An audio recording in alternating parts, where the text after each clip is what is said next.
Hello everyone from the Rhineland-Pfalz MWR Library in Landstuhl. I'm Mrs Bri, and today we are going to read Diogenes by M.D. Usher.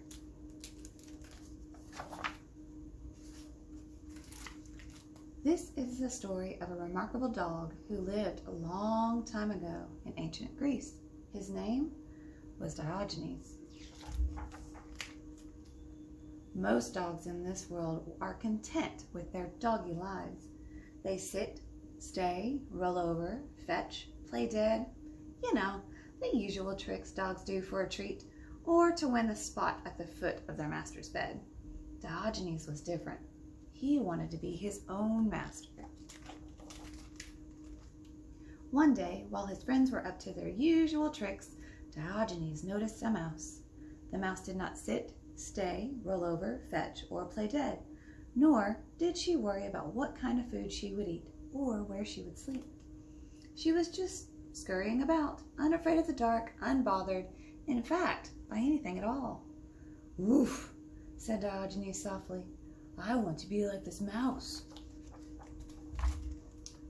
Diogenes knew that in order to live like the mouse, he needed to learn some new tricks. So he did a very brave and unusual thing.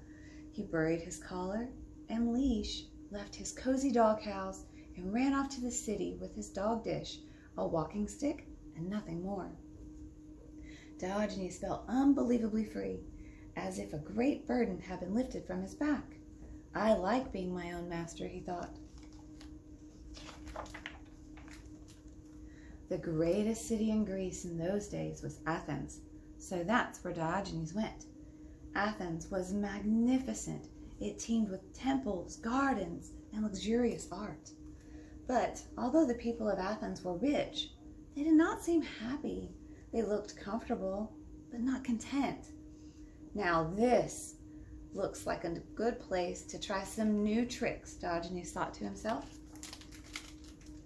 Diogenes' first trick was to need as little as possible and to want even less than that. When he was hungry, he begged for his food. When he was sleepy, he just curled up in an old pot. He learned other tricks too. To get used to the summer heat, he'd roll around in the hot sand. And to get better at enduring winter's cold, he'd hug things covered in snow. Sometimes he even begged from statues. "Why in the world are you doing that?" someone asked. "To get good at being refused," he said with a smile. He really liked being his own master. Diogenes was determined to live as simply as he could. One day he saw a young boy use his cupped hand to drink water. "Woof," said Diogenes, "now that's a good trick." And he threw even his dog dish away. The Athenians wondered where this odd dog came from. "Are you from Corinth? Sparta? Argos? Thebes?" they asked. "None of these," said Diogenes proudly. "The whole world is my home." Diogenes was happy with a simple life. He spent his mornings in the park and lounged about all afternoon in the cool porches and the temples of Athens. People asked him if he missed having his own house and garden. "Why should I?" he replied, waving his paw at the great buildings and beauty around him. "I live like a king." People thought Diogenes was strange. Sometimes he would walk around town in broad daylight carrying a lantern. "What in the world are you doing with a lantern?" people would ask. "Looking for a good man," he would reply with a bark. Good people, you know, are often so hard to find you need a light to see them, even in the sunshine. Diogenes soon became the most famous dog in Greece. People traveled all over the world to see his latest trick. One morning he was sunning himself in front of his pot. The ruler of the world, Alexander the Great, stopped by for a visit. Alexander was a king. He was powerful and rich and thought a lot of himself. "Ask for whatever you want," said Alexander, puffing out his chest with pride, "and you shall have it." But Diogenes was quite content with what he had. He was his own master. Diogenes yawned, then opened one eye and made his request. "Would you step aside, please? You're blocking my sun." The king was taken aback. He said, scratching his head. "If I weren't Alexander, I would want to be Diogenes." "Yes, this is the good life, thought Diogenes.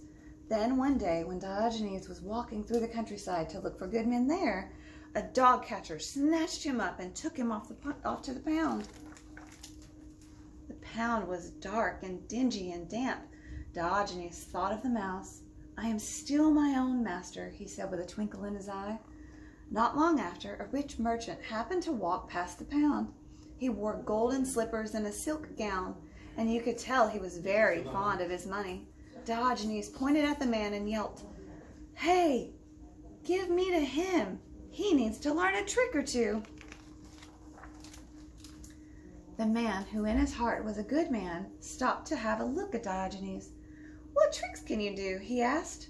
"I know how to be my own master," Diogenes said, wagging his tail, "and I can teach you how to be your own master too." The man was intrigued. This must be an exceptionally smart dog, he said to himself. So he brought Diogenes home to take care of his children. The children loved Diogenes, and he loved them too. Together they romped and roamed, and of course, Diogenes taught the whole family every trick he knew. People say it's a dog's life, and you know, if a dog is his own master, they're absolutely right. The end. Bye, everybody.